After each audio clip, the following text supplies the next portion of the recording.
तो दोस्तों आने वाली 20 जुलाई को एक बहुत बड़ा इवेंट है रशिया में जिसका नाम है मास्क एयर शो।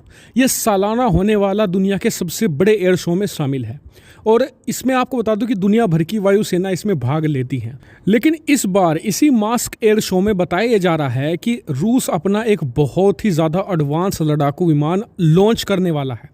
ये एक सिंगल इंजन स्टेल्थ लड़ाकू विमान होगा और इसके लिए उसने सिर्फ 4 देशों को इनवाइट किया है, उनके पायलट को इनवाइट किया है। इसमें है भारत, अर्जेंटीना, वियतनाम और यूएई। इसमें चीन को इनवाइट नहीं किया है, ना ही तुर्की को इनवाइट किया है।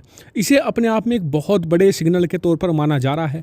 कारण इसका ये है, खास करके मैं चीन की बात करूँ तो चीन को रूस ने इसलिए इनवाइट नहीं किया क्योंकि वो एक भरोसेमंद साथी कहीं ना कहीं नहीं है। ये बात रूस को भी पता है कि चीन इसे भी कॉपी कर लेगा। वहीं भारत, अर्जेंटीना, वियतनाम और यूएई, ये 4 ऐसे देश हैं, ये कभी किसी दूसरे देश की जो टेक्नोलॉजी है या हथियार है उसे ना तो चुराते हैं ना ही कॉपी करते हैं। खास करके भारत के बारे में रूस को पता ही है कि भारत रूस से कई दशकों से हथियार खरीदता आया है आज़ादी के बाद से ही, लेकिन कभी भी उसने रूस की किसी टेक्नोलॉजी को ना तो चुराया है ना ही रूस को कभी धोखा दिया है। और इसी कारण से भारत को यहाँ पर प्रायोरिटी के तौर पर बुलाया गया है।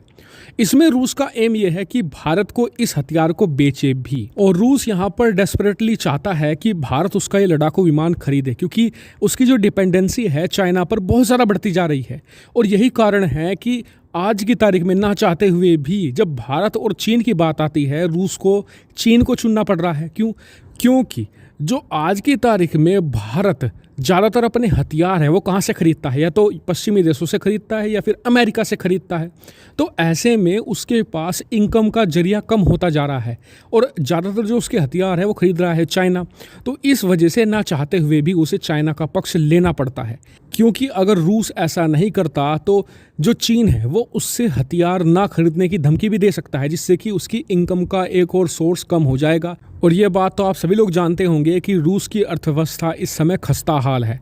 तो ऐसे में रशिया चाहता है कि भारत उसका लड़ाकू विमान खरीद ले। लेकिन अब बात करते हैं कि क्या भारत इसे खरीदेगा। सबसे पहले जान लेते हैं कि इससे फ़ायदा क्या होगा भारत को। सबसे पहले तो ये कि भारतीय लड़ाकू विमान बेड़े में एक स्टेल्थ लड़ाकू विमान आ जाएगा, यानी कि जो रडारों की पकड़ में ना आ सके। दूसरा फ़ायदा होगा कि भारत और रूस के संबंध बेहतर होंगे। भारत रूस को चीन और पाकिस्तान के गुट से दूर रख सकेगा। ये एक बहुत बड़ा फ़ायदा भारत को इससे होगा। लेकिन अगर आप बात करें कि नुकसान क्या होगा, सबसे पहले तो ये कि हमें अमेरिका के प्रतिबंध झेलने पड़ सकते हैं। दूसरा ये कि अमेरिका जो आज हमारे बहुत ही क्लोज है, हमें एडवांस हथियार भी दे रहा है, वो हमसे नाराज़ हो सकता है। तीसरा नुकसान होगा हमें क्वाड में। बड़ी मेहनत से भारत, अमेरिका, जापान और ऑस्ट्रेलिया ने मिलकर ये ग्रुप बनाया है क्वाड, जो चीन के खिलाफ बहुत ही प्रभावी काम करता है। तो कहीं ना कहीं इसमें भी विश्वास की कमी होगी जब भारत रूस से हथियार खरीदेगा। ये तीसरा हमें नुकसान होगा। चौथा नुकसान इसमें यह होगा कि भारत खुद का भी स्टेल्थ लड़ाकू विमान बना रहा है। आप सभी को पता है एम का। आपको बता दूं कि आज जो तेजस की हालत है, तेजस 40 साल में बनकर तैयार हुआ है, इसमें एक सबसे बड़ा कारण है सुखोई 30 का। भारत ने सन 2000 के दशक में जब सुखोई 30 खरीद लिए थे ना, उस समय भारत को इतनी ज़्यादा ज़रूरत नहीं थी तेजस की। इसी वजह से भारत ने इतना ध्यान भी नहीं दिया तेजस पे, और उसी वजह से तेजस की आज इतनी बुरी हालत है।